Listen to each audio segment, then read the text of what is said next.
Bom dia, pessoal. Tudo bem com vocês? Eu queria aumentar aqui os slides, mas não vai ser possível.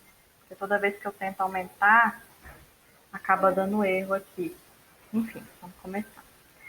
A nossa aula de hoje é sobre planejamento esportivo. É a primeira, eu acredito que deve ter pelo menos mais uma ou duas aulas de planejamento esportivo, porque é um tema que é muito grande, muito cheio de detalhe, muito complexo, muita informação, né?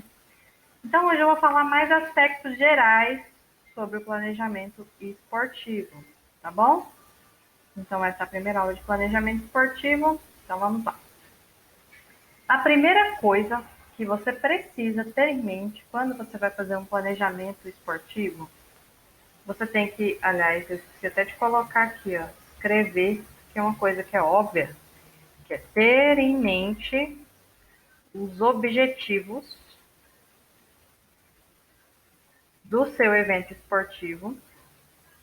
E a partir disso, você tem que reunir o máximo de informações possível, né? O máximo possível de informações sobre os recursos que você vai ter à mão para poder atingir esses objetivos do seu evento, né? E aí, tendo o máximo de informações possíveis, você vai poder verificar e vai poder fazer essa combinação dos recursos com os objetivos, né? Então, você vai ter que verificar quanto de pessoal você vai ter disponível para a organização do evento, quais são as opções de local que você vai ter, qual a quantidade de dias que você vai ter para poder realizar esse evento, qual a quantidade de dias você vai ter tanto para planejar quanto para realizar, que são duas coisas diferentes, tá? Então, vamos passar para o próximo aspecto. Planejamento e organização. Aqui, eu separei em dois grandes tipos de planejamento. O primeiro é o planejamento técnico e o segundo é o planejamento prático. Então, planejamento técnico, a gente vai cuidar aí das regras, da metragem da quadra, das tabelas de jogos, distribuição de jogos, na quantidade de dias letivos, na quantidade de dias de evento. E na parte do planejamento prático, a gente vai verificar mais a questão logística, né? Que a gente vai ver quais são os nossos recursos e vai sanar as possíveis demandas que vão surgir para o evento utilizando os recursos disponíveis. Então, aqui eu separei alguns aspectos que a gente tem que observar, né? Por exemplo, no planejamento prático, você tem que ter em mente um bom local. Como você vai escolher esse local? Quais são os critérios para a escolha desse local, né? O transporte, como vai ser feito o transporte dos atletas, dos colaboradores e dos espectadores, se você for ter uma plateia. A alimentação, será disponibilizado algum tipo de alimentação? A água, pelo menos, durante todo o evento, precisa ter. Não existe evento sem você colocar uma água para as pessoas beberem, né?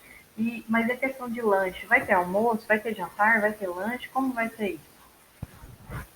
A segurança dos atletas e espectadores, como você vai garantir que aquele local seja tenha um evento seguro para os seus atletas, tanto em questão de, por exemplo, virem pessoas de fora, por exemplo, entrar alguma pessoa armada, entrar alguém que possa causar alguma algazarra, quanto com relação à segurança dos próprios atletas. Segurança física mesmo durante o evento. E são outros aspectos que aqui eu estou para falar mais geral, tá?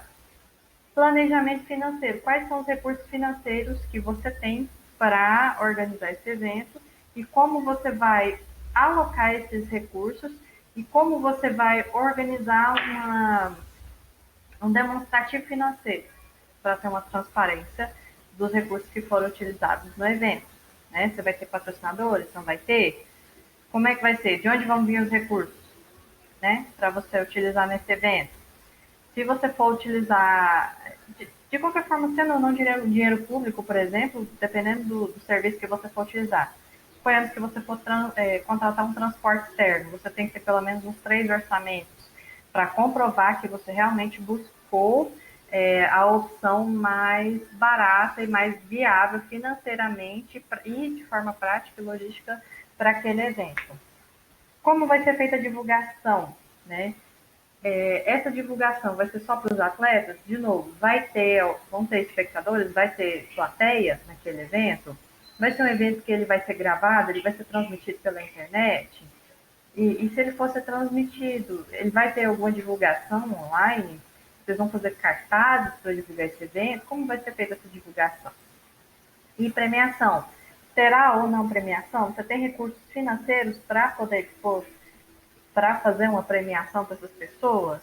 A premiação realmente é um fator importante, porque a premiação também ela vai trazer outras questões. Por exemplo, o ideal seria que as pessoas participassem de um evento esportivo pelo esporte, pelo prazer de estar ali, e não para ganhar alguma coisa. Aí a gente vai entrar numa outra questão que é mais filosófica. Então, vamos lá para a primeira parte do planejamento técnico. Lembra que a gente falou de esporte, jogos esportivos, jogos pré-esportivos? Beleza. Para quem vai ser feito esse evento? Quais são as características dos atletas? Por exemplo, quando a gente faz interclasse, geralmente a gente não utiliza os esportes, a gente utiliza um jogo esportivo. Por quê? Porque o esporte ele tem uma quantidade de regras muito grande, que só atletas profissionais, geralmente, né, pessoas realmente de arbitragem, que vão conhecer totalmente aquelas regras e suas minúcias. Geralmente, tratando de escola, por exemplo, os alunos eles vão conhecer as regras mais básicas, mas eles não vão saber todas as regras de cor. Então, se a gente instruir a arbitragem para ser muito, como é que eu posso dizer? Para ter um preciosismo muito grande com relação às regras, e sendo um evento esportivo escolar, já não vai funcionar, porque não vai ter jogo, porque toda hora vai ter que ficar parando, porque toda hora algum jogador vai infringir uma regra mesmo sem saber, porque ele conhece aquela regra. Então, geralmente quando é interclasse, por exemplo, ou os jogos escolares, até tem um pouco mais de rigidez do que interclasse. O que a gente faz? A gente separa quais são as regras mais importantes a serem seguidas, quais são as regras que têm um conhecimento maior para os alunos, né?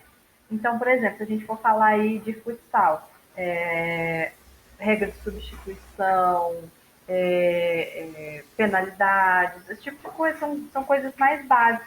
Não tem aquele preciosismo com detalhes, regras mais detalhadas, entendeu? Então, por isso seria um jogo esportivo, não seria o esporte, tá? Então, por causa dessa adaptação. Arbitragem. Quem você vai ter disponível para arbitrar aquele jogo? Então, você tem que pensar nos árbitros de linha, na mesa de súmula. A mesa de súmula é extremamente importante para o andamento de toda a competição, né? Então, é ali que vai ser feito todo o registro daquele jogo e, posteriormente, as informações desse registro vão servir para a alimentação da tabela e planejamento dos próximos jogos, do decorrer do andamento do evento esportivo. Então, por exemplo, quando a gente fala em arbitragem em interclasse, obviamente é um evento muito assim, grande e a gente não tem uma quantidade de professores de educação física na escola que daria para fazer a mesa de súmula, a arbitragem, cuidar da questão do andamento geral do evento, porque é necessário que tenha alguém ali responsável, desde anunciar os jogos, quanto a outros aspectos organizacionais durante o evento, e é necessário que tenha uma pessoa responsável pela tabela, né? Então, assim, de onde vai vir essa arbitragem? Você vai ter um recurso financeiro para contratar? Né? Porque uma arbitragem profissional você vai ter que verificar, porque ninguém vai trabalhar de graça, né? Você vai ter que verificar se você vai ter esses recursos financeiros, se eles vão ser suficientes, se eles vão ser suficientes para a quantidade de árbitros que você precisa. Então, geralmente, quando a gente faz, por exemplo, o interclasse, eu estou usando o interclasse porque é mais próximo da nossa realidade, fica mais palpável para explicar. Quando a gente faz o interclasse, geralmente a gente não tem recursos financeiros quase nenhum, né? A gente tem ali mal os recursos financeiros para comprar bolas novas, para comprar os cartões, às vezes algum apito e alguma bombinha para encher a bola. Então, assim, os coletes. Então, são recursos muito limitados. A gente não dispõe de recursos financeiros para contratar uma arbitragem profissional. Geralmente, o que a gente faz? A gente vai até as universidades e encontra pessoas que estejam precisando fazer estágio ou horas complementares, conhecidos como ACC, nas faculdades, né?